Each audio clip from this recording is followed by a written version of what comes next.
Seated self-defense, or how to defend yourself from a seated position. That's the topic of this video. So let's begin. First, it's important to maintain awareness. Stay alert and awareness of your surroundings, especially if you're seated in a public area. Awareness is the first line of defense. Now, if your intuition or your awareness senses a potential threat from one or more people, it's important for you to get up and leave and not to stay seated. How do you get up and leave? Depending on the distance. If there is distance between you and that potential threat, then you may make believe that you're late for an appointment. You look at your watch and then you leave. And maybe you start texting. You continue to text and you leave. And maybe you're drinking a hot or cold liquid. You continue to do so and you leave. Maybe eating a sandwich, continue to do so, and you leave. Maybe you're reading a book, you close that book, and then you leave. And you do this without making any eye contact, but maintaining awareness. Again, it depends on distance.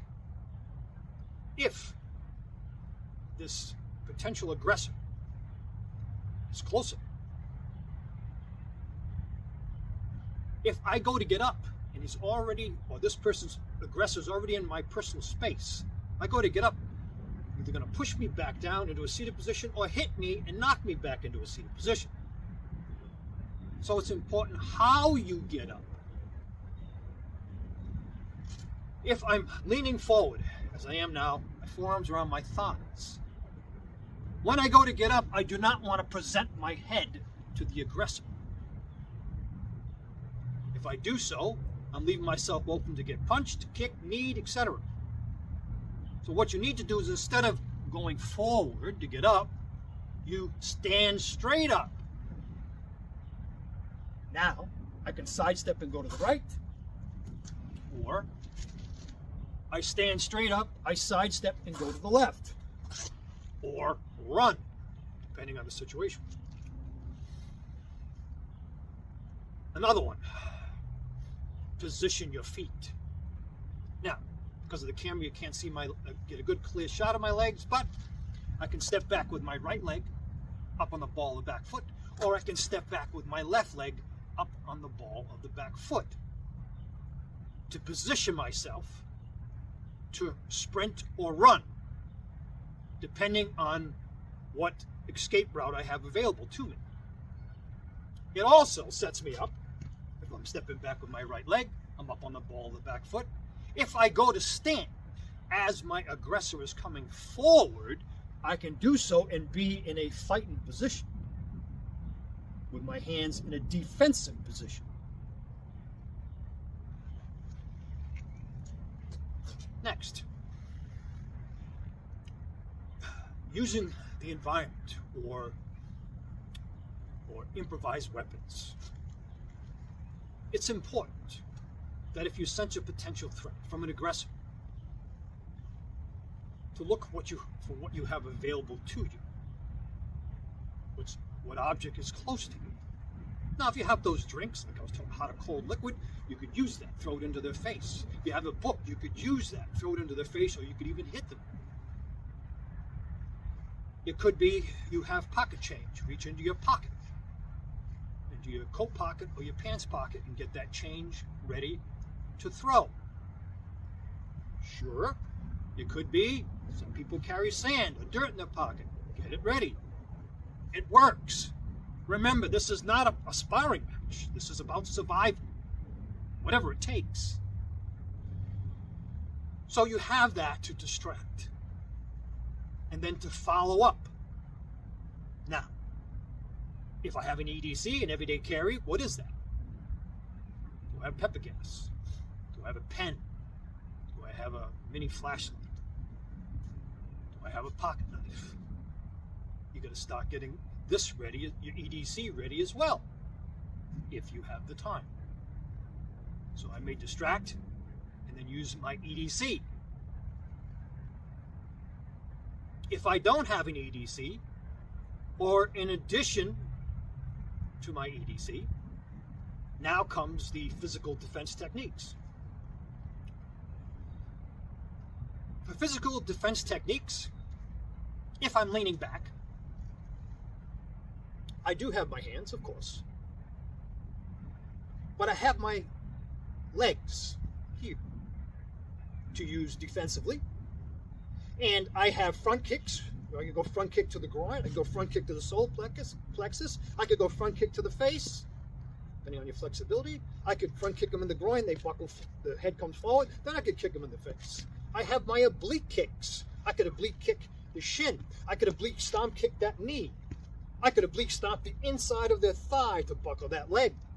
You have that. Again, I could give you more, but you don't need more. You just need a few, that you need a few of these tools to practice regularly. As a combination, I could front kick that groin and then oblique stomp kick that knee and escape. I could oblique stomp kick that knee and then front kick that groin and escape. There are a lot of combinations I could give you. But practice, see what you come up with, and then practice it regularly. Now, hands, as I said, I have my hands.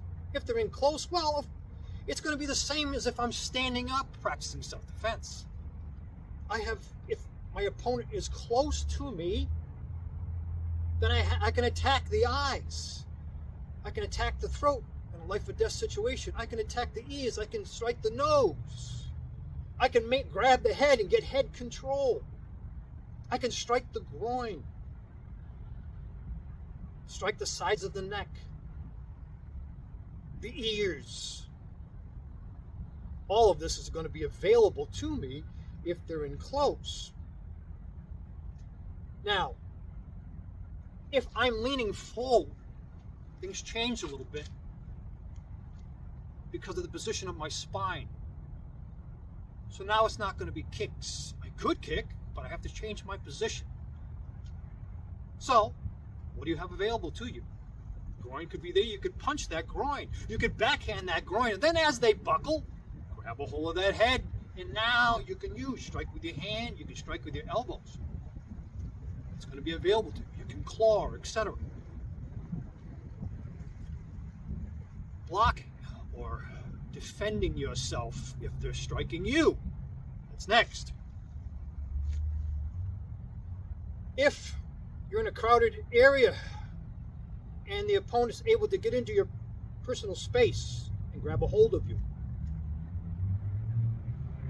or strike you, you can use your tight covers to defend and then go on the attack. You could use your wide covers, a wide cover, defend, and then go on the attack, going forward. Keep it simple. Use basics. And I could give you much here. But what I'm trying to do is just give you some ideas. I'm sharing with you some seated self-defense strategies from the full circle fighting system. What's important is, if they're striking you, is not to cover up and just take the strikes and then fall to your sides. Because what's going to happen is they're just going to stop pounding on you or could pull out a blade. You don't know how it's going to escalate.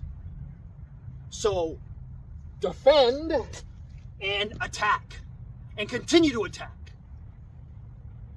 Because remember, the goal of self-defense is to protect yourself and escape from harm.